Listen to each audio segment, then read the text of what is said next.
Matthew chapter 5. Now when Jesus saw the crowds, he went up on a mountainside and sat down. His disciples came to him, and he began to teach them. He said, "Blessed are the poor in spirit, for theirs is the kingdom of heaven. Blessed are those who mourn, for they will be comforted. Blessed are the meek, for they will inherit the earth. Blessed are those who hunger and thirst for righteousness, for they will be filled. Blessed are the merciful, for they will be shown mercy. Blessed are the pure in heart, for they will see God. Blessed are the peacemakers, for they will be called children of God. Blessed are those who are persecuted because of righteousness, for theirs is the kingdom of heaven. Blessed are you when people insult you, persecute you, and falsely say all kinds of evil against you because of me. Rejoice and be glad, because great is your reward in heaven, for in the same way they persecuted the prophets who were before you. You are the salt of the earth. But if the salt loses its saltiness, how can it be made salty again? It is no longer good for anything except to be thrown out and trampled underfoot. You are the light of the world. A town built on a hill cannot be hidden. Neither do people light a lamp and put it under a bowl. Instead, they put it on its stand, and it gives light to everyone in the house. In the same way, let your light shine before others, that they may see your good deeds and glorify your Father in heaven. Do not think that I have come to abolish the law or the prophets. I've not come to abolish them, but to fulfill them. For truly I tell you, until heaven and earth disappear, not the smallest letter, not the least stroke of a pen will by any means disappear from the law until everything is accomplished. Therefore, anyone who sets aside one of the least of these commands and teaches others accordingly will be called least in the kingdom of heaven. But whoever practices and teaches these commands will be called great in the kingdom of heaven.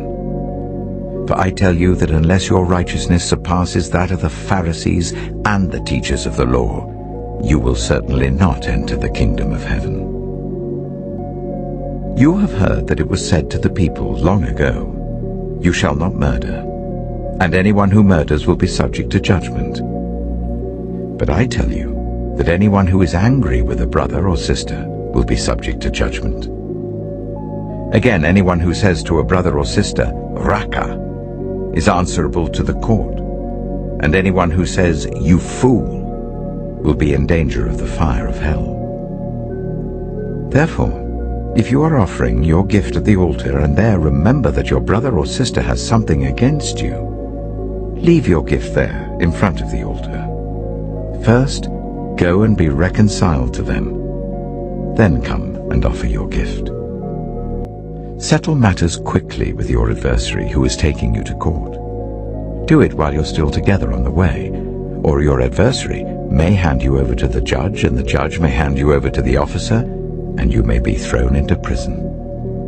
Truly I tell you, you will not get out until you have paid the last penny.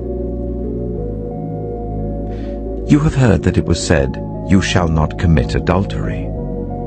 But I tell you that anyone who looks at a woman lustfully has already committed adultery with her in his heart. If your right eye causes you to stumble, gouge it out and throw it away.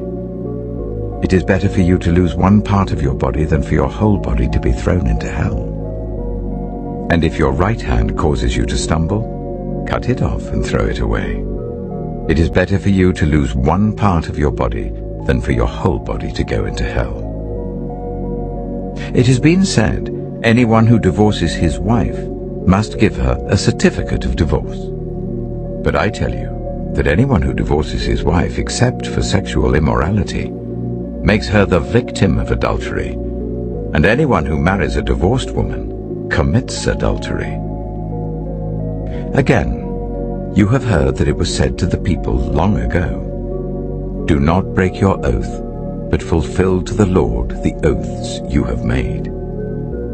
But I tell you, do not swear an oath at all, either by heaven, for it is God's throne, or by the earth, for it is his footstool, or by Jerusalem, for it is the city of the great King. And do not swear by your head, for you cannot make even one hair white or black. All you need to say is simply yes or no. Anything beyond this comes from the evil one. You have heard that it was said, "Eye for eye and tooth for tooth." But I tell you, do not resist an evil person. If anyone slaps you on the right cheek, turn to them the other cheek also. And if anyone wants to sue you and take your shirt, hand over your coat as well. If anyone forces you to go 1 mile, go with them 2 miles. Give to the one who asks you, and do not turn away from the one who wants to borrow from you. You have heard that it was said, "Love your neighbor and hate your enemy." But I tell you, love your enemies and pray for those who persecute you, that you may be children of your Father in heaven. He causes his sun to rise on the evil and the good, and sends rain on the righteous and the unrighteous. If you love those who love you, what reward will you get? Are not even the tax collectors doing that? And if you greet only your own people, what are you doing more than others? Do not even pagans do that? Be perfect, therefore, as your heavenly Father is perfect.